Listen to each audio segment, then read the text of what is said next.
श्रीमद् भागवतम स्कंद 10 अध्याय 9 श्लोक संख्या क्रमांक 15। तद्दाम बद्वमानस्य सार्वकस्य कृतागस दज्जंगलं लोन भूतेन संददे अंचत गोपिका। अनुवाद અને ભાવાર્થ એસી ભક્તિવેદાંત સ્વામી પ્રભુપાદજી દ્વારા છે। યશોદા માતા જ્યારે અપરાધી બાળકને દોરીથી બાંધવાનો પ્રયત્ન કરતા હતા ત્યારે તેમણે જોયું કે બાંધવાની દોરી 2 આંગળ જેટલી ટૂંકી પડતી હતી, તેથી તેમણે તેને બીજી દોરી જોડી।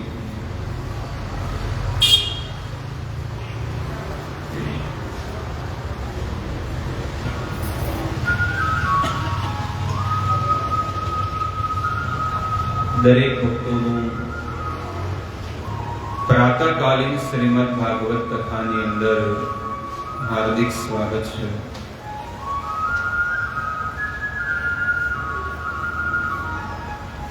પવિત્ર કાર્તક મહિનો અત્યારે ચાલી રહ્યો છે। પવિત્ર કાર્તક મહિનામાં લોકો વ્રત કરતા હોય છે, ભગવાનના ગુણોને શ્રવણ કરતા હોય છે, સાંભળવું। માં યશોદા પણ ભગવાનના ગુણોને સાંભળતા સાંભળતા સંસારના કામ કરતી હોય છે। મનુષ્યને એવું લાગે છે કે આ સંસાર સત્ય છે, પણ સંસાર સત્ય નથી। આના કરતા પણ સ્વર્ગની અંદર હજારો ગણું સુખ છે, પણ ત્યાં આગળ પણ લડાઈ ને ઝઘડા છે। સ્વર્ગની અંદર પણ એ જ મગજમારી છે। અહીંયા જેવું છે એવું ત્યાં પણ છે સ્વર્ગમાં। એટલે જે ભગવાનનો ભગત હોય છે એ સ્વર્ગની ઈચ્છા નથી કરતો।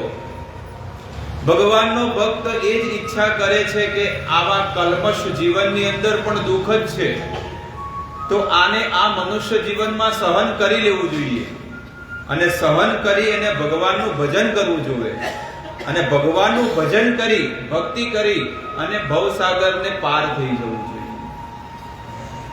પણ લોકોને એવું લાગતું હોય કે ભગવાન કદાચ કોઈ જીવાત્માને ધન આપે, સુંદર પત્ની આપે કે સારો છોકરો આપે તો માણસ શું કરે?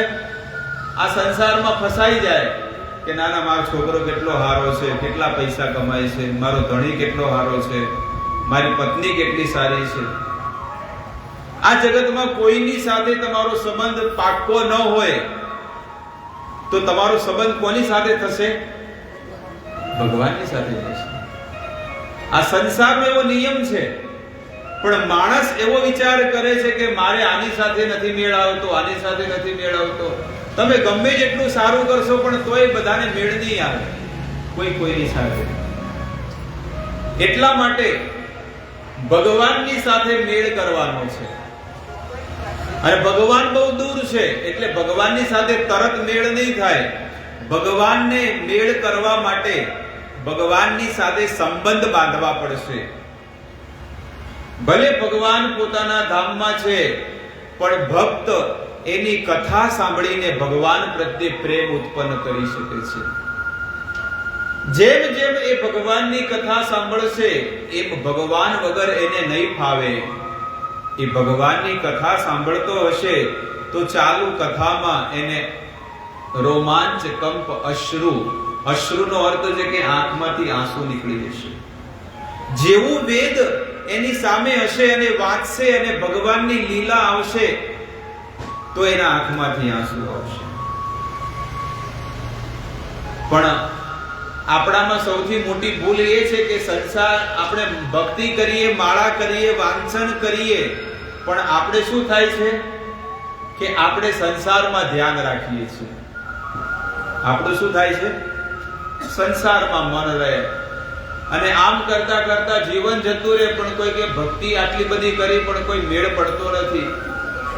પણ જીવ બાળવો પડે ભગવાન પ્રત્યે કે ભગવાન દુર્દેવ મિત્રશ નિહાજની ના અનુરાગ. મારું કેટલું મોટું દુર્ભાગ્ય છે કે વર્ષોના વર્ષો વીતી ગયા પણ તમારી પ્રત્યે મને પ્રેમ ન થયો, ભક્તિ ન થઈ. હું શું કરું? હાય રે દુર્ભાગ્ય મારું, કેટલું મોટું દુર્ભાગ્ય છે કે હું આટલી કોશિશ કરું છું પણ તોય મારું મન તમારામાં નથી લાગતું. અને સંસારમાં કેવું લાગે છે? દરેક જીવને લાગે, સ્વાભાવિક લાગે. સંસારમાં તરત લાગી જાય. માળા કરતા હોય, ભજન કરતા હોય, સત્સંગ કરતા હોય અને કદાચ સગાવાલાનો ફોન આવે તો, દીકરીનો આવે કે કોઈ જમાઈનો આવે કે કોઈ બેનનો આવે ફોન, તો બોલો આ સત્સંગ પણ છોડીને જતો રહે. ના ના, આ તો ચાલશે, કોઈ બધું નહીં. અમે કાળી ચૌદશ છે, જિંદગીમાં કાળું જ છે, આ ધારો કાળો છે. એટલે એ વિચાર કરે કોઈ વધો નહીં, આખી જિંદગી આખું વર્ષ જો ભક્તિ નહીં થઈ તો હવે આ એક દાડામ કરી શું કરવાનું છે? એ તો દર રવિવાર ખાવાનું જ છે, પણ મારે બૂન થોડી આપવાની, મારે જમાઈ થોડા આપવાના, મારે થોડી આપવાની. એક ઉદાહરણ આપું છું તમને. એટલે ભગવાન કહે છે કે જો આ વ્યક્તિ મને છોડીને સંસારમાં અને કેટલો પ્રેમ છે, એટલે ભગવાન એને શું કરે છે? કાંઈ વાંધો નહીં, સંસારમાં રમો. શું કરો? સંસારમાં રમો, રમતા રહો. માં યશોદા ભગવાનને શું સમજે છે? અપરાધી સમજે છે. ભગવાન અપરાધી નથી, ભગવાન તો પૂર્ણ ઐશ્વર્યમય છે. પણ માનો ભાવ કેવો છે કે મારો દીકરો છે, અને દીકરો ખોટું કામ કરે એટલે એને અપરાધી ગણવામાં આવે. દીકરો ખોટું કામ કરે તો આપણે મા બાપનો હક છે કે દીકરાને સારા માર્ગે લગાડવો. પણ લગભગ મા બાપ છે ને એવી કોઈ ઈચ્છા રાખતા જ નથી અત્યારના સમયમાં કે મારો દીકરો સારા માર્ગે લાગે. ન કે એની જવાબદારી બને છે, મા બાપની જવાબદારી બને કે મારો દીકરો શું કરે છે, મારી દીકરી શું કરે છે, કોને મળે છે, ક્યાં જાય છે. કોઈ દિવસ કોઈ વ્યક્તિ મોબાઈલ ચેક કરે છે? ઘરના સદસ્યોનો કોઈ નહીં. અને પછી ખબર પડે કે આવું થયું. તો માતા યશોદા અપરાધી માને છે પોતાના દીકરાને, અને બાળકને દોરડેથી બાંધવાનો પ્રયત્ન કરે છે કે લાવ હવે આને શિક્ષા પ્રદાન કરવી છે. કારણ કે આ દીકરો આજે આટલો તોફાન કરે છે, આટલો ભજવાડ કરે, તો મોટો થઈને શું કરશે? એક નાનકડું બાળક હતું, અને એ બાળક જે છે ને સ્કૂલમાં ભણવા જાય, એટલે માતા એને બહુ મહેનત કરીને ભણાવે, પણ મા બાપની અંદર આ સૌથી મોટો દુર્ગુણ હતો. એ છોકરો છે ને બાજુવાળા છોકરા જે સ્કૂલમાં ભણતા હોય ને એનું રબડ ચોરી કરીને આવ્યો. શું કરીને આવ્યો? પેલું ભૂસવાનું રબડ આવે ને એ રબડ ચોરી કરીને આવ્યો. માને કીધું કે માં આવો લાયો, તો માએ કોઈ કીધું. વળી અઠવાડિયું થયું એટલે પેન્સિલ ચોરી કરી લાવ્યો. અઠવાડિયું થયું એટલે પેન્સિલ ચોરી કરીને લાવ્યો, એને બેગમાંથી મળી, પણ તોય માએ ન વિચાર કર્યો. એમ કરતા કરતા આ છોકરાને ખબર ન પડી કે આને ચોરી કહેવાય, પણ એને ખાલી એટલી ખબર પડી કે આમાંથી આ વસ્તુ લેવાની. અને આમ કરતા કરતા એ માણસ એ ચોરી કરતા, એને ખબર નહીં કે આને ચોરી કહેવાય, પણ એને શું કર્યું કે બસ આવી વસ્તુ લેવાય, કોઈના કીધા વગર શું કરાય, આવી વસ્તુ લેવાય. અને એક પછી એક વસ્તુ ચોરી કરવા માંડ્યો. મોટો થતો ગયો એટલે એને શું વિચાર કર્યો કે હવે બેંકો લૂંટવી છે. છોકરો નાનો હતો એટલે એની માં એ સ્કૂલમાંથી ચોરી કરીને લાવતો રબડ, પેન્સિલ, હંચા ને કંપાસ ને બધું. પણ એની માં એક શબ્દ ન કીધું, પણ એ છોકરો મોટો થઈને શું કરવા માંડ્યો? બેંકમાં જઈને ચોરી કરવા માંડ્યો. ધીરે ધીરે એ માણસ એટલો મોટો ડાકુ બની ગયો કે લોકોના મર્ડર કરવા માંડ્યો. અને એ જેલમાં જતો રહ્યો. અને જ્યારે જેલમાં થયો એટલે સરકારે કોર્ટે એને શું કર્યું? ફાંસીની સજા આપી. ફાંસીની સજા આપી. અને જ્યારે ફાંસીની સજા આપતા નહીં કહેતા કે તમારી છેલ્લી ઈચ્છા શું છે? કે છે ને તમારી છેલ્લી ઈચ્છા શું છે? એ કે મારી માને બોલાવો. મારે માને મળવું છે. એટલે એની માને ફોન કર્યો પેલા જેલર સાહેબે કે ભાઈ તમારા આ દીકરાને ફાંસીની સજા થવાની છે, પણ એની છેલ્લી ઈચ્છા છે કે મારી માને મળવું છે. એટલે માં આવી અને માએ રોતી હતી કે તું શું કામ રોવે છે? દીકરો કહે છે કે તું શું કામ રોવે છે? રોવાનું મારે, કારણ કે મારે હવે ફાંસી લાગવાની છે. તને ખબર છે કે હું નાનો હતો એટલે સ્કૂલમાં ભણવા જતો હતો? છે ને યાદ તને? અને હું નેહાળમાંથી સ્કૂલમાંથી રબડ ચોરી કરી પહેલા વખત લાવ્યો તો એ દાડે જો તમે મને લાફો માર્યો હોત ને તો આજે મારે આ જેલના હળિયા ના લો. એ દિવસે જો તે મને લાફો માર્યો હોત ને તો આજે મને ફાંસીનો ફંદો ન મળત. આ મારી દશા છે. એક ભૂલ માં તે જીવનમાં બધું મારા માટે કર્યું, પણ તે એક મોટી ભૂલ કરી કે એ દાડે જો તે મને લાફો માર્યો હોત ને કે બેટા આને ચોરી કહેવાય, પાપ કહેવાય. આમાં જશોદા પણ એને અપરાધી માને છે કે મારો છોકરો આજે ભજવાડ કર્યો છે, મોટો થઈને બીજું ન કરે. એટલે આવી આપણે ભારતમાં રહેવા વાળા બહેનોની અંદર બહુ મોટી ભૂલ હોય છે. સ્ત્રીઓની અંદર છે ને આ સૌથી મોટો દુર્ગુણ વધારે હોય છે કે બધી વસ્તુ જાતિ કરે છે. હંમેશા લાંબુ વિચાર કરવો જોઈએ. શું કરવું જોઈએ? લાંબુ વિચાર કરવો. સંત તુલસીદાસજી કહે છે કે સ્ત્રીઓમાં લગભગ બુદ્ધિ હોતી, આ પ્રમાણ કાઢીને તમને આપું, એ લોકો લાંબુ વિચાર નથી કરતા કે ભવિષ્યમાં આગળ શું થવાનું છે, આપણું કઈ રીતે ભવિષ્ય ઉજ્જવળ બને, આપણા બાળકનું કઈ રીતે ભવિષ્ય ઉજ્જવળ બને, શું કર્મ કરવાથી, કેવી રીતે જીવન જીવવાથી આપણું જીવન ઉજ્જવળ બને. પણ આ ભગવાને બુદ્ધિ આપી છે, પણ મનુષ્ય એનો ઉપયોગ કરતો. જો એનો સારી જગ્યાએ સારી રીતે ઉપયોગ કરે તો જીવનમાં કોઈ દુઃખ જ નથી. પણ મનુષ્યને તો એમ છે કે હું મારી રીતે રાઈટ છું. તમારી રીતે જો તમે જીવન જીવશો તો જીવનમાં દુઃખ સિવાય કાંઈ નહીં મળે. એટલે કોની રીતે જીવન જીવવાનું છે?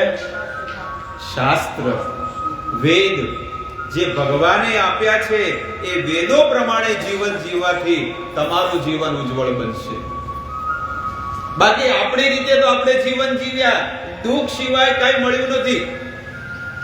આપણે આપણી રીતે કેટલું જીવન જીવ્યા? 25 વર્ષ, 30 વર્ષ, 40 વર્ષ, અને પછી ભક્તિમાં લાગ્યા અને વેદોનો સહારો લીધો. પછી તમે જુઓ, નિર્ણય લો. તમે અનુભવ કરો કે ભાઈ અમે પહેલા જીવતા હતા અને કેટલું દુઃખ હતું ને કેટલા ડિસિઝન, અમારા નિર્ણયો કેવા ઊંધા હતા. અને જે દિવસથી ભગવાનના નામની શરણ લીધી, આ ભગવાનનું નામ લેવાનું, ભાગવત સાંભળવાનું, મંદિરે જવાનું, ભગવાનને પગે લાગવાનું, ભગવાનનો પ્રસાદ ખાવાનો, અને પછી હવે નિર્ણય તમે લો. એ તમે અનુભવ કરો, મારે કહેવાની જરૂર નથી. લોકો કે ના ચમત્કાર આને દેખાડ્યો બાપુએ ફલાણે, પણ આ જીવતે જાગતો ચમત્કાર તમારા જીવનનો તમે જોઈ લો.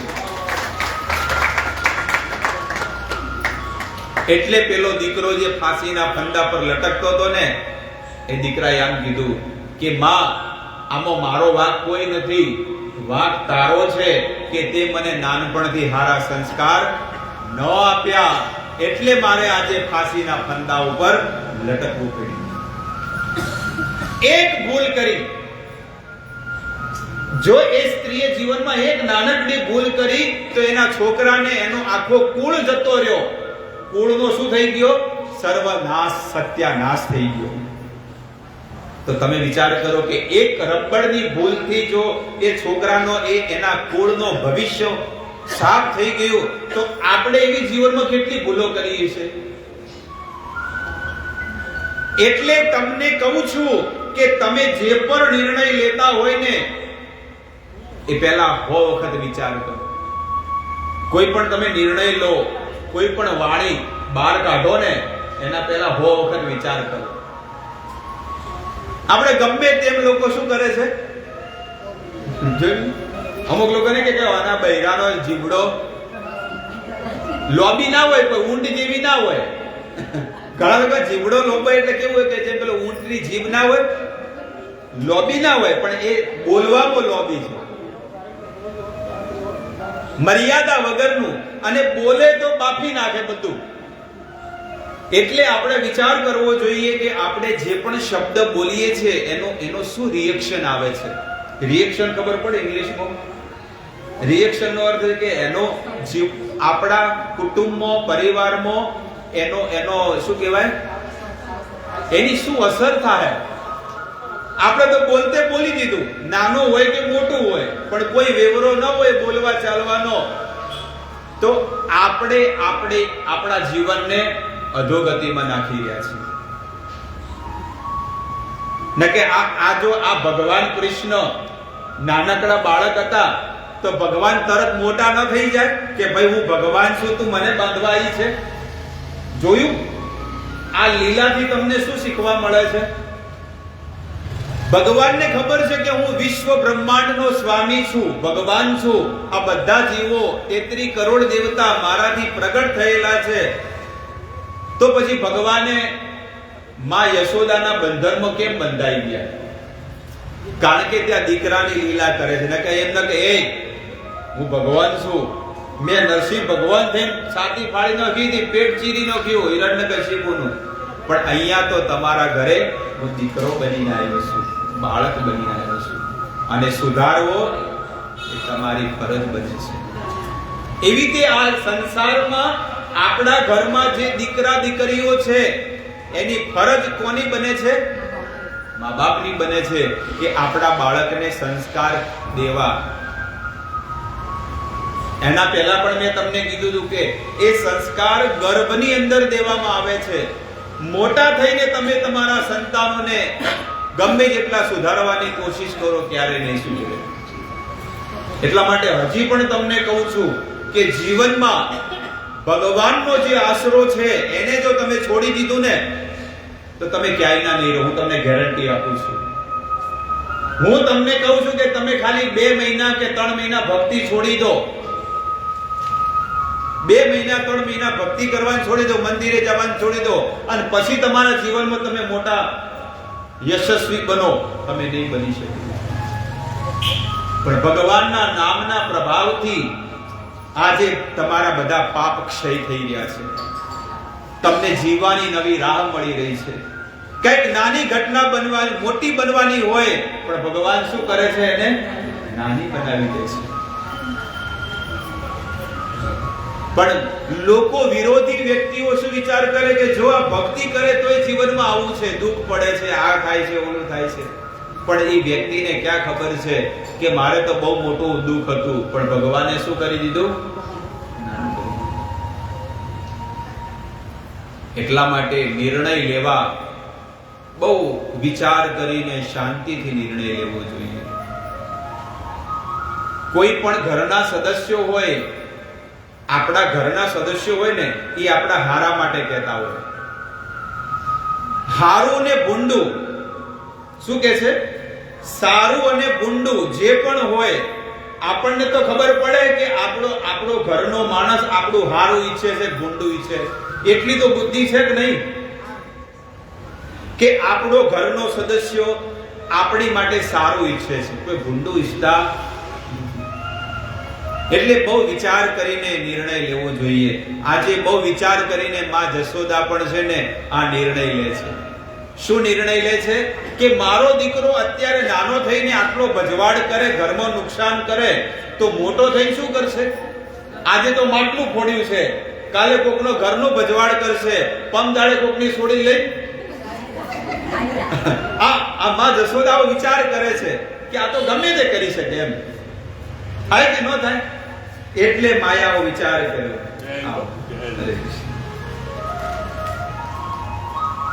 હવે દોરીથી માં યશોદા બાંધે છે, પણ જ્યારે તેમણે જોયું કે બાંધવાની દોરી 2 આંગળ જેટલી ઓછી પડે છે, ટૂંકી પડતી હતી, તેથી તેમણે બીજી દોરી મંગાવી.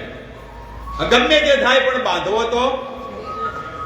આજે એને શિક્ષા આપી છે, અને માં જશોદા દોરડું લીધું. આપણે ગમણમાં પડ્યું હોય, ગમે ત્યાં પડ્યા હોય, આપણે તમે જુઓ ઘરમાં કરિયાણું લાયેલું હોય, ઘરમાં જ કરિયાણું હોય પણ આપણને ન મળે, જોયું છે?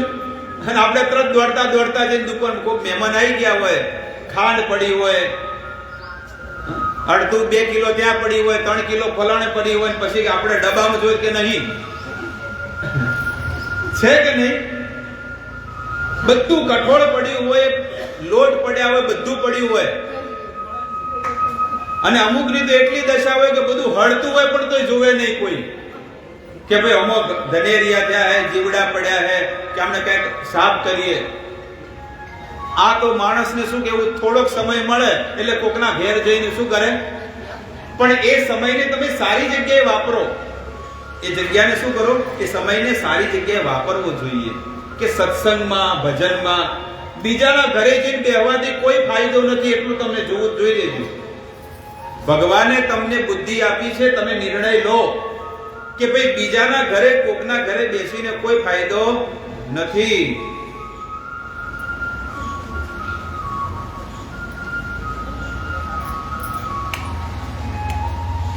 નહીં થતું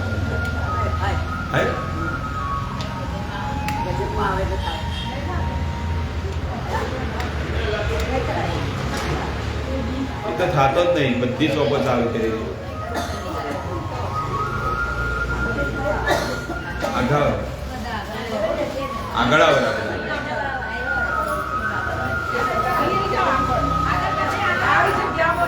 આગળ બધું ઉઘાડું કર્યું, પણ જે આગળ બેહતા હોય એ લોકોને 1000 વખત કીધું કે હંમેશા આગળ આવીને બેસી જવું જોઈએ.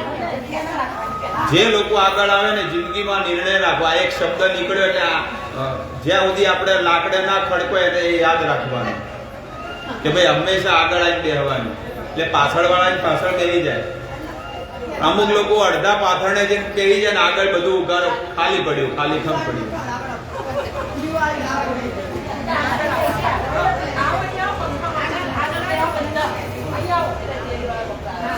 આવી દશા છે જીવનની અંદર. એટલે માણસે વિચાર કરીને નિર્ણય લેવો જોઈએ. માં જશોદા વિચાર કરે છે કે મારો દીકરો અત્યારે એને ગોળી ફોડી છે, માટલું, ભવિષ્યમાં આગળ શું કરશે, લાવો એને દોરડેથી બાંધવું. અને દોરડેથી બાંધવા જાય છે, પણ એ દોરડું અહીંયા સુધી જ આવે છે. અહીંયા સુધી આવે એટલે ભગવાને ચમત્કાર કર્યો. ભગવાન તો બધું કાર્ય કરવામાં સમર્થ છે. કર્તુમ અકર્તુમ સર્વથા સમર્થ ઇતિ પ્રભુ. ભગવાન બધું કાર્ય કરવામાં સમર્થ છે. એક દિવસમાં તમને રોડપતિ કરી શકે છે, એક દિવસમાં મને કરોડપતિ કરી શકે. ભગવાન ધારે કરી શકે. કૃષ્ણની અપાર શક્તિના પ્રદર્શનનો આ પ્રથમ અધ્યાય છે. આ પહેલું જ વાત પ્રભુપાદ મહારાજ કહે છે કે ભગવાને હવે ચમત્કાર કરવાનો ચાલુ કરી દીધો. માતા જશોદા જ્યારે તેમને બાંધવા ગયા ત્યારે દોરડી ટૂંકી પડી. દોરડી કેટલી પડી? એકદમ ટૂંકી પડી, 2 આંગળ ખાલી. ગાંઠ મારવા માટે થોડી દોરડી જોવે કે ન જોવે? થોડી તો જગ્યા જોવે, એમને તો થોડી ગાંઠ લાગવાની છે. એટલે ભગવાને સૌથી પહેલા તો મોટો ચમત્કાર કર્યો કે ભગવાન 6 દિવસના હતા, એટલે સૌથી મોટો ચમત્કાર ભગવાને કર્યો કે ભગવાને પૂતનાનો વધ કર્યો હતો.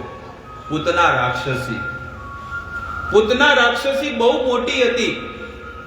શ્રીમદ ભાગવતમાં વર્ણન છે કે એ પૂતના રાક્ષસી 18 કિલોમીટર લાંબી હતી. ઓયથી તે સાપી ઊંચી એટલી મોટી લંબાઈ વાળી 18 કિલોમીટર કેટલું કહેવાય? પાલનપુર થી છાપી ઊંચી એવડી મોટી પૂતના રાક્ષસી ઊંચી હતી, વિકરાળ રાક્ષસ. લાગત ઓથી હેડે તો લાગત રેલવેના તારે અડી ઈ લેતી જાય. એ રાક્ષસી હતી, એને સંસારની કોઈ પણ વસ્તુ એને સ્પર્શ નથી કરી શકતી. એને અષ્ટ સિદ્ધિઓ પ્રાપ્ત કરેલી હતી. રાક્ષસીએ શું કર્યું હતું? અષ્ટ સિદ્ધિઓ પ્રાપ્ત કરેલી હતી. અને રાક્ષસો જ કરે. આના જગતની અંદર જો તમને કોઈ આવા ચમત્કાર કરીને દેખાડતું હોય તો એની પાસે ગાંડા ન થવું જોઈએ. આ તમને સત્ય ઘટના તમને કહું છું. અને અત્યારે તો લોકો ખોળો પાથરીને લાખો લોકો બેઠા હોય, હા મારે તો ઘરમાં ઘણું દુઃખ છે, મારો છોકરો કોઈ ધંધે લાગતો નહીં, બહુ કોટિયાર મળી છે, ઘણું બધું દુઃખ છે. બાપજી થોડું જંતર મંતર મારો અને ઘરમાં કોઈ હારું કરો, કોઈક લેબુ આલો, કોઈક મઠ આલો, કોઈક નારિયેળ આલો, કોઈક કંકુ આલો. અને બોલો ઠગાવા વાળાની કોઈ કમી નથી, તો ઠગવા વાળાની એને ખબર છે કે આ કરવાના જ છે. એ લોકોને ખબર છે, જે લોકો ઊંચા પદ ઉપર બેઠા છે ને આજે, એ તમે જ લાયા છો, બીજા કોઈ નહીં લાયા. આગળ પાછળ 4-5 માણસો ફરતા હોય એટલે આપણને એમ લાગે કોક હશે હો, પણ એને ખબર નહીં કે દર મહિને 20-20 હજાર પગાર આલે છે. લાખ રૂપિયા ખાલી 4 જણા આગળ કાળા કોટ વાળા હોય ને આજુબાજુમાં, એને લાખ રૂપિયા પગાર આલે, પણ એને ક્યાં ખબર છે કે હું મહિને કરોડ રૂપિયા કમાઉં છું. અને એવો ચમત્કાર આજે લોકોને હારો ગમે છે. પણ શાસ્ત્ર કે છે આ બધી સિદ્ધિઓ છે ને નકામી છે. આ જગતની અંદર કોઈ વ્યક્તિ કોઈને દુઃખ નથી આપી શકતું. કોઈને એવું લાગતું કે આ માણસે મને દુઃખ આલ્યું, કોઈ દુઃખ નહીં આલ્યું. આપણે કેવું આમ ઘરમાં લડાતા હોય એટલે કેવું કરતા હોય, આ તમારા જ વઢવાડા છે કે નહીં કહેતા? તમારા લીધે જ આવું થયું છે.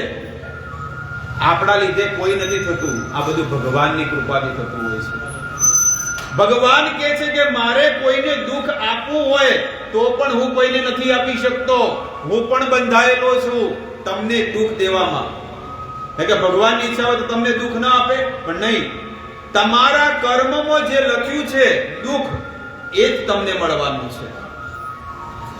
અને દુઃખ જે છે ને, દુઃખ એ હવામાંથી દુઃખ નહીં આવે. દુઃખ ક્યાંથી આવે? હવામાંથી દુઃખ ન આવે. તમારા શરીરમાં દુઃખ આવે તો રોગ બનીને આવશે. કોઈ બી વ્યક્તિ મરી જાય તો કે ભાઈ છે રીતે મર્યો, એ કે કોરોના થઈ ગયો તો કે ભાઈ છે રીતે મરી ગયો, એ કે અશુભાનું અટક આવ્યું, હૃદય હાર્ટ પોળું થઈ ગયું, તે જતા રહ્યા દોશીમાં. એ કે અને શું થયું, કેવી રીતે મરી ગયા? કે એક્સિડન્ટ થયો, મરી ગયા. એવી રીતે દુઃખ છે ને, દુઃખ હવામાંથી નહીં આવે. તમારા જીવનમાં દુઃખ છે ને કોક વ્યક્તિને નિમિત્ત બનાવીને આવશે. તમે કોકનું ખરાબ કર્યું છે, એ વ્યક્તિ આજે તમારા જીવનની અંદર એ વ્યક્તિ બનીને આવ્યો છે. ચાહે તમારો ધણી હોય, તમારી સાસુ હોય, તમારો દીકરો હોય, તમારા સગા સંબંધી હોય, જેના દ્વારા તમને એમ લાગે છે કે આના દ્વારા મને દુઃખ મળ્યું, તો શું વિચાર કરવો જોઈએ કે મારા કર્મના બંધન હતા એ હવે મારા પૂરા થઈ રહ્યા છે. અને આ કથા તમારે સાંભળવી હોય ને તો ધ્રુવ મહારાજની કથામાં સાંભળી લેજો. ધ્રુવ મહારાજ કહે છે કે માં, મારો શું વાંક છે? હું રાજાનો દીકરો છું, ઉત્તાનપાદ રાજાનો દીકરો છું, અને મારી માએ મને ધક્કો મારી ફેંકી દીધો. બેટા, તારોય વાંક નથી, મારોય વાંક નથી, આપણા બેનો કર્મનો વાંક છે. તારા ને મારા જીવનમાં દુઃખ લખ્યું છે એટલે દુઃખ મળી રહ્યું છે. બાકી તારા પિતા મને રાણીની જેમ રાખતા હતા, પણ આજે મને દાસીએ રાખવા તૈયાર નથી. એ જ રાજા ઉત્તાનપાદ છે, પણ મને દાસી રાખવા તૈયાર નથી. કે દાસી નોકરાણી તરીકે રાખે ના રાખે? ઘરમાં કે હું મફતમાં ઝાડુ પોતું કર્યો, મને 2 ટાઈમ રોટલો આલો, કે ના તું તો જતી જ રહે, 1 મિનિટ ના જોવે. એટલે દીકરા ધ્રુવ, આ આકાશમાં ધ્રુવનો તારો છે ને, એની કથા ભાગવતમાં આવે છે. આપણા કર્મનો બધો લેખા જોખા છે. પેલા મોલમાં ખબર છે, મોલમાં ફ્રી ઓફ ડિલિવરી મળે. હમણાં પેલો ખબર જીઓ મોલ નીકળ્યો છે, ફ્રી ઓફ માં બધે આપવા જાય, ખબર છે? હમણાં મને સમજવા કીધું કોઈ કે મફતમાં આપવા આવે, ફ્રી ઓફ ડિલિવરી. ક્યાંય પણ જાઓ ફ્રી ઓફ ડિલિવરી. હવે મોટા મોટા મોલમાં એવું કે તમે શોપિંગ કરવા ગયા હોય તો તમે એડ્રેસ આપ્યું હોય તો તમને ફ્રી ઓફ ડિલિવરી આપવા આવે, સાયકલમાં કે ગમે તે.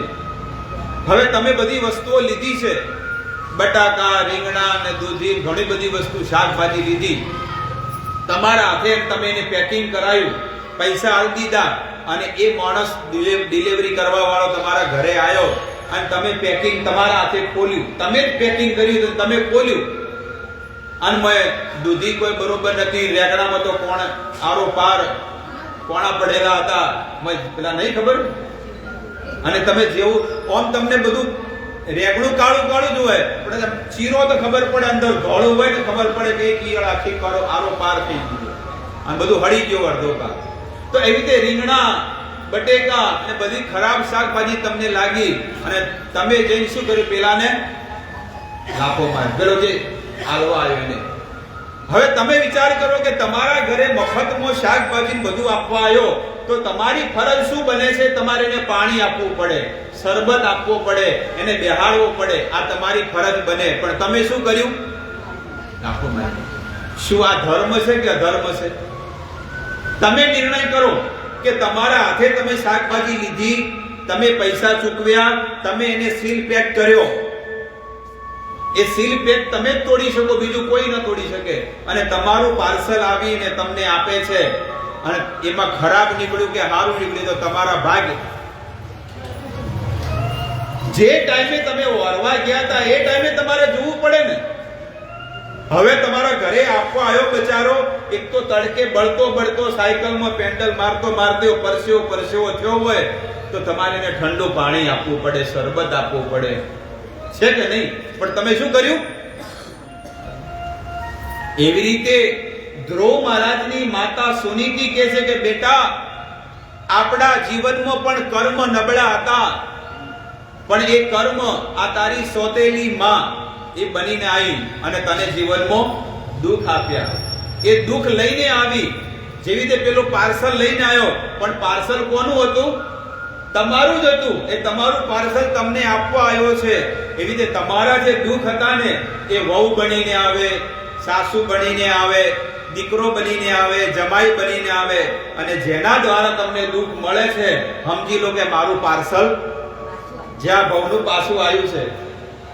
એટલે ખુશીથી લેવું પડે કે નહીં કે ભાઈ મારું જ પાર્સલ છે. પણ આપણે શું થઈ જાય?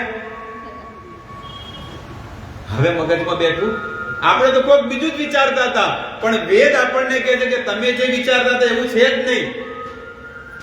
તમે જે વિચાર કરો છો એવું કોઈ છે જ નહીં. તમે જો ઘણી વખત એવું બનતું હોય છે, તમારા જીવનની ઘટના તમને કહી દઉં કે જેને 4 છોકરા હોય, 3 છોકરા હોય, એને 2 છોકરાને સારું જામતું હોય ને એકનાથી નહીં જામતું. આવું કેમ છે? સાચું બોલો. હવે 2 છોકરાથી નહીં જામતું ને એકનાથી જામે, અથવા એકનાથી નહીં જામતું ને 2 નાથી સારું જામે, સારો મેળ આવે. કારણ કે જે 2 ની સાથે સારું જામે છે ને તો સમજી લો કે એ આપણા પુણ્ય હતા, એ પુણ્ય બનીને આયા. અને એકના હાથી જે નહીં જામતું એ મારું પાપ બોલી રહ્યું છે અને મારું પાપ મને મળ્યું છે મારા કરવું. પણ આવું આપણે સમજતા, આપણે તો એમ કહે કે આ બરોબર નહીં, ના સારું છે ને, આપણે બધું આમ જેમ ચોખામાં કચરો આવે ને એમ બહાર કાઢી નાખે. એવું ક્યારે વિચાર ન કરવું જોઈએ. સમભાવ જીવનની અંદર કેવી રીતે રહેવું જોઈએ? સમભાવથી રહેવું જોઈએ હંમેશા, ચાહે સુખ આવે કે દુઃખ આવે, સમભાવથી. આપણે એવો વિચાર કરવો જોઈએ કે ભગવાન આ જગતની અંદર કરોડો કરોડો જીવાત્માઓ દુઃખ ભોગવી રહ્યા છે, પણ તમે મારી પર કેટલી દયા કરી કે તમે મને ભક્તિ આલી, મારા પરિવારને ભક્તિ આલી, મારા ઘરમાં કોઈ દુઃખ નથી, બધી પ્રકારની સુવિધા છે, પણ મારું કેટલું દુર્ભાગ્ય છે કે મારું મન તમારામાં નથી લાગતી, ભક્તિ નથી લાગતી. હવે વિચાર કરો કે તમે રોંગ જીવો છો કે રાઈટ જીવો છો, નિર્ણય લેજો ઘરે બેસીને. ઘરે ખુરશીઓ તો છે ને, ખુરશી બેસી નિર્ણય કરવાનો ક્યારે કે હારું આ વાત તો સાચી છે, હો સાચી છે ખોટી છે, કે આપણે જે નિર્ણય લો છે ખોટો જ છે. એટલા માટે રાઈટ નિર્ણય લેવો હોય તો ભગવાનની શરણમાં લાગી જવું જોઈએ. કર્મમાં જે લખ્યું હોય એ જ મળવાનું છે, બીજું નહીં મળે.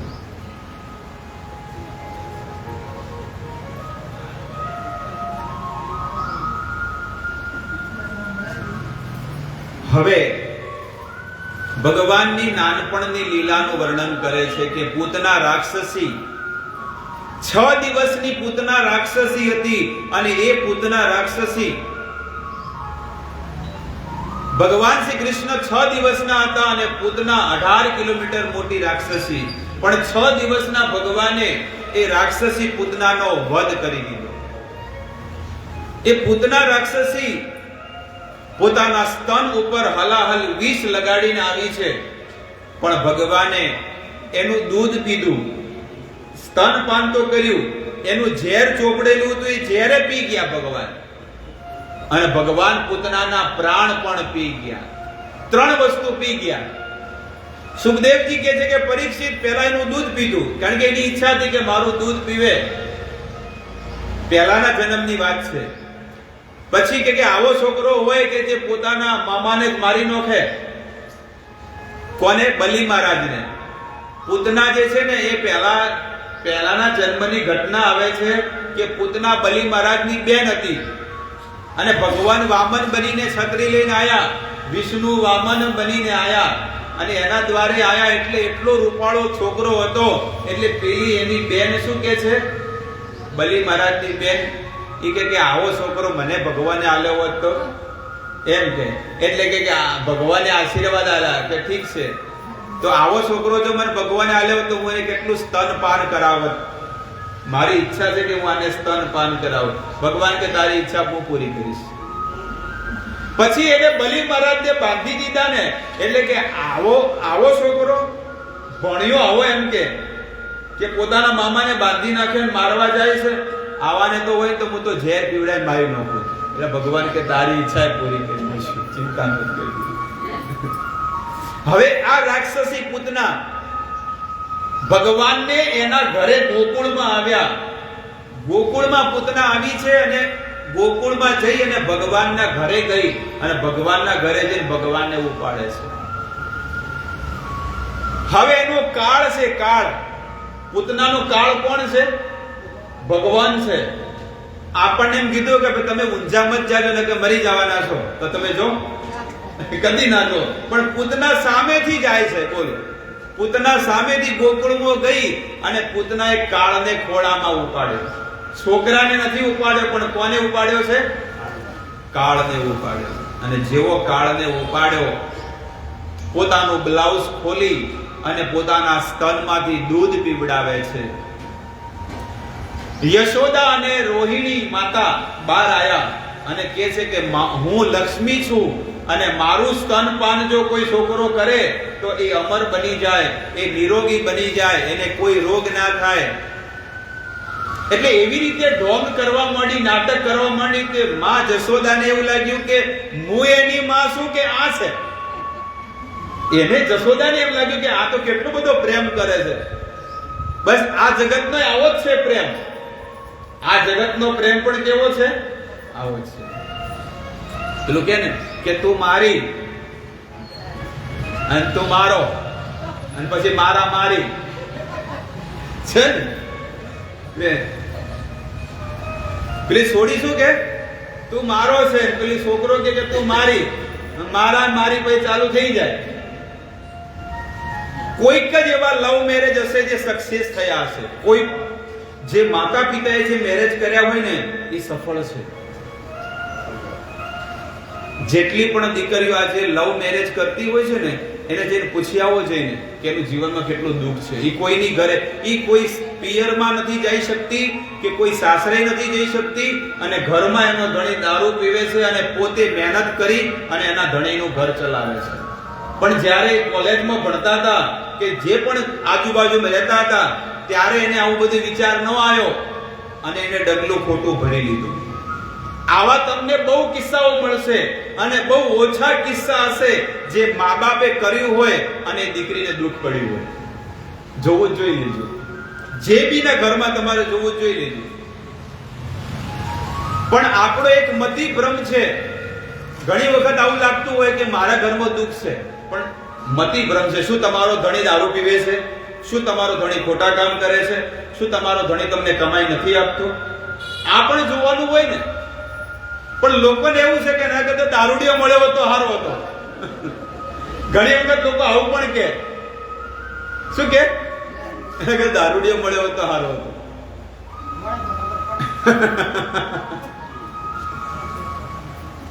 એ તો દારૂડિયો જેને મળ્યો એને પૂછી આવો છે કે શું દશા છે એના ઘરમાં. ખાવાના ફોફા છે 2 ટાઈમ. એ પોતે પૈસા કમાઈને આવે ને મજૂરી કરીને આવે ને ઝૂંટવીને લઈ લે અને સીધો પહોંચી જાય અડ્ડા ઉપર જો હોય. એટલા માટે ભગવાન દ્વારા આપણને જે મળ્યું હોય ને, અમારા ગુરુ મહારાજની કથા હું સાંભળતો હતો. હજી એ કથા છે ને મેં લગભગ અમારા ગુરુદેવની કથા હું લગભગ છે ને 10 20 20 50 વખત સાંભળેલી છે. એક ધારી 10 કલાક સુધી સાંભળતો. જ્યારે આજથી 15 20 વર્ષની પહેલાની ઘટના તમને કહું કે એક ધારી 10 કલાક સાંભળતો કથા. 10 કલાક સાંભળવી એટલે આ ફોનની અંદર એક ધારી કામ ધંધો કરે જતા ને સાંભળે જતા હતા. એવો ભાવ હતો. એ ગુરુ મહારાજ કહેતા હતા કે આ જગતની અંદર તમારો સાચું જીવન સાથી કોણ છે? તમારી પત્ની છે. એ ભગવાન દ્વારા મળેલું પાત્ર છે. સાચું જીવન સાથી શું છે? એ ભગવાન દ્વારા મળેલું છે, ને એને જો તમે છોડી નાખો ને તો સંસારમાં ભટકતા રહેશો. સંસારમાં ભટકતા રહેશો. એટલે અહીંયા રાક્ષસી પૂતના ભગવાનને સ્તનપાન કરાવે, દૂધ પીવડાવે છે, પણ ભગવાન એનું દૂધ પણ પીધું, એનું ઝેર પણ પીધું અને પૂતનાના પ્રાણ પણ પીધું. પૂતના છે ને, પૂતના રાક્ષસી હતી. કોણ હતી? રાક્ષસી. પણ ગોકુળમાં આવી એટલે કેવી હતી ખબર છે? સુંદર કન્યા બનીને આવી હતી, લક્ષ્મીજીની જેમ. એકદમ રૂપાળી, એકદમ કોઈ ખામી નહીં, કોઈ કહે જ નહીં કે આ રાક્ષસી છે. અને કમળનું ફૂલ ભમાવતી ભમાવતી આવે છે. કમળનું ફૂલ આવે, લક્ષ્મીજી શું રાખે? કમળ. એ કમળનું ફૂલ ભમાવતી ભમાવતી આવે અને ગોકુળમાં આવે. 2 ગોપીઓ માટલા પાણીના ભરીને આવે. આપણે ચાલતા હોય તો ક્યાં જોવાનું? સીધું જોવાનું. પણ ચાલે છે સીધી, જોવે આ બાજુ જોવે ને સામે સામે ચાલે છે. 2 બજી જ આવે ને 2 જણી ભટકાણી. શું થયું? માટલા ફૂટી ગયા. આપણે જોતો ખરી, પણ શું જોવું? હું તો આ બાજુ જોઉં છું કે શું આપણા ગોકુળમાં લક્ષ્મી આયા છે. લક્ષ્મી બેન છે. અને એને જોવામાં કે પછી કે અહીંયા જશોદાનું ઘર ક્યાં છે? અરે બધા ગોવાળિયા ગોપીઓ, આ ભગવાનના પાર્ષદો જો પોતરાઈ જાય, આપણે દેશી ભાષામાં કહેવાય, તો આપણે આ જગતમાં કોઈને ઓળખી શકીએ કે કોણ કેવું છે? એ તો વ્યવહાર કર્યા ચેડી ખબર પડે. આપણે પેલા હક પણ કરી લે, ઓઢમણા ઓઢાડે ને હોટલમાં જમાડે, ભાઈ ખબર પડે. લગ્ન થાય પછી ખબર પડે. સારું ના વર્યું તો સારું. પેલા તો ખાસું મોટું મોટું જબરજસ્ત હતું. જો એટલી ખરા હાલના ઓઢાડે, પેન્ટ પીસ ઓઢાડે ને હારી હારી હોટલમાં જમાડતા. અને હવે મારી દીકરી ચોથી દુખાયું શીખે ના વર્યો તો હારું. પછી કે બીજોને શીખમણ આવે કે મોટું મત વરજો, મોટા ઘરમાં મત વરજો. ભાઈ કે ના કે પેલા તો જો મળતું નતું છોકરાને, એટલે વડે મેળ પડી ગયો. એટલે હારું હારું ખવડાવવાનું. હમણાં તો દિવાળીમાં તો જુઓ મોટા મોટા પડીકા આવશે ને ખાઈ ના. કાજુ કતરી આવશે, મોહનથાળ નહીં આવે. પણ શું આ મોકલશે? વેવાઈ શું મોકલશે? કાજુ કતરી.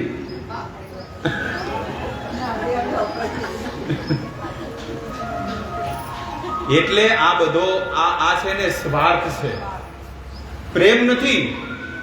આ એક સ્વાર્થ કરવામાં આવે છે બસ. એટલે કોઈ પણ કર્મ કરો, કોઈ પણ કાર્ય કરો, પણ શુંથી, કઈ વસ્તુથી કરો? બુદ્ધિથી કરો. કે આ જગતમાં કોણ મને ઠગી રહ્યું છે અને કોણ મને પ્રેમ કરી રહ્યું છે, એ વિચાર કરવો જોઈએ.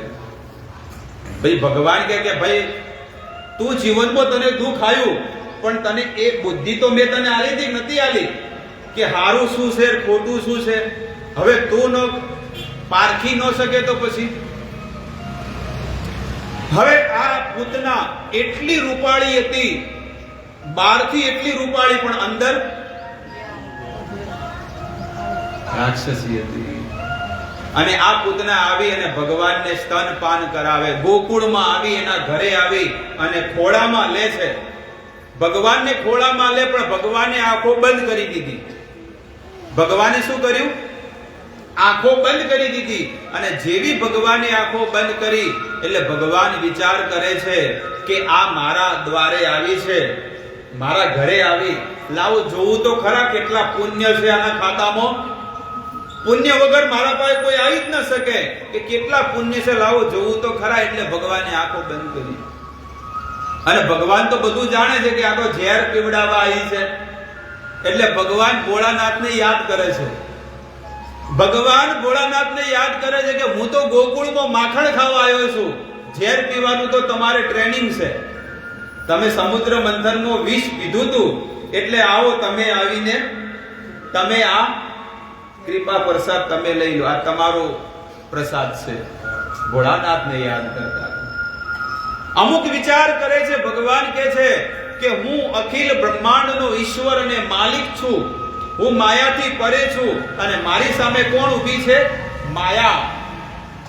તો માયા આગળ ભગવાન ટકે નહીં. એટલે ભગવાન આંખ બંધ કરી દે.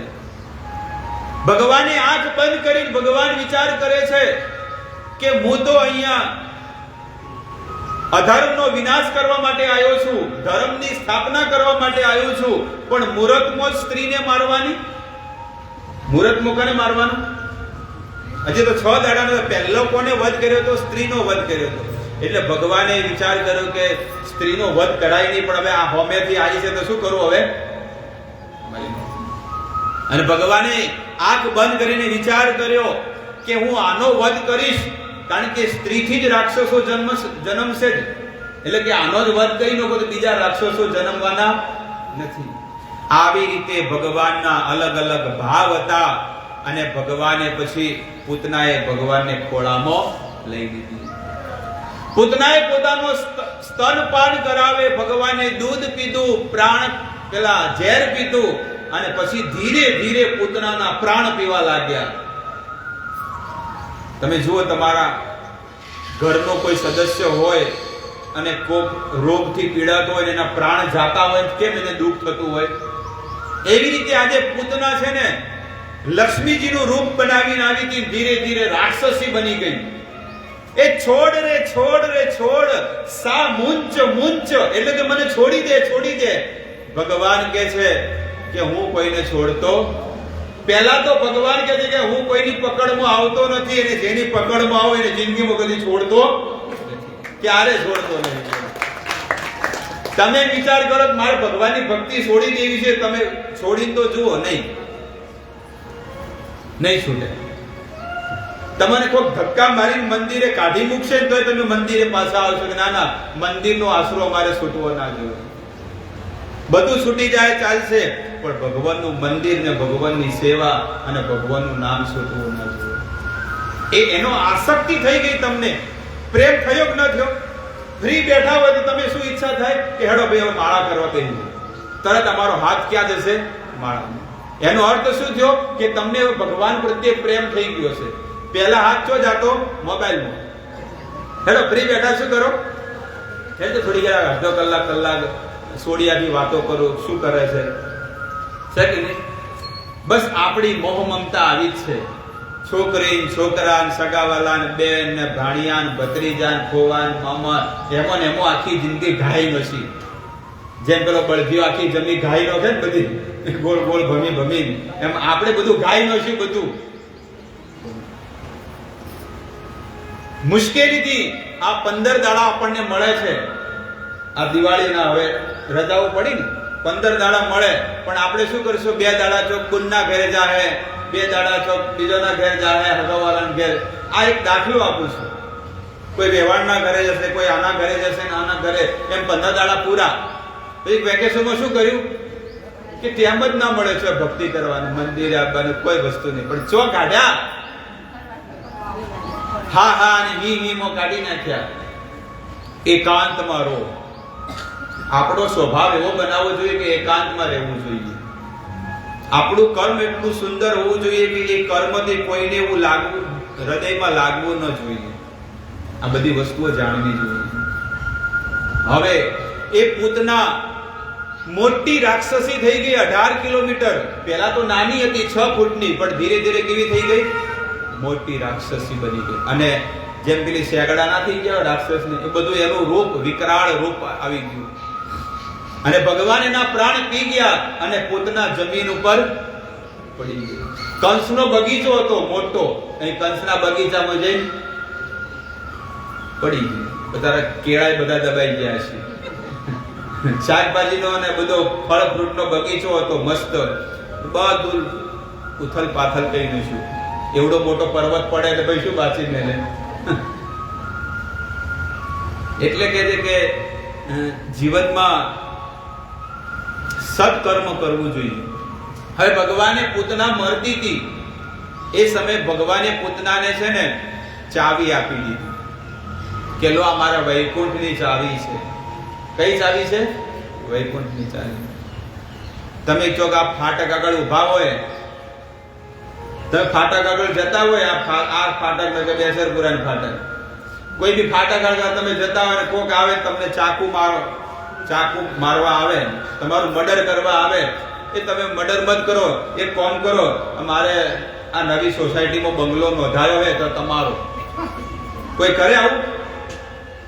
તમને કોક મારવા આવે તો તમે હાલવાનો છો તમારું મકાન? અરે એક દાડો રહેવા ના હાલે કે ભાઈ અમારે બેન આયા છે અને અમારા ઘરમાં જગ્યાએ તમારે ના ચાવી જ નહીં, એ તો લઈ ગયા અમારા ઘરવાળા છે કે નહીં? ગમે તે કરે, ગોળ ગોળ ગોળ ગોળ આમ તરફ મગજ ચલાવી નાખે. શું બોલું જેથી કઈ ચાવી હાલવી ના પડે? એ કે અમારા ઘરવાળા છે તે બેગમાં ચાવી લેતા ગયા, એટલે ચાવી જ નહીં. કે આ હું તો તમારા માટે તો કેટલો જીવ બાળું છું.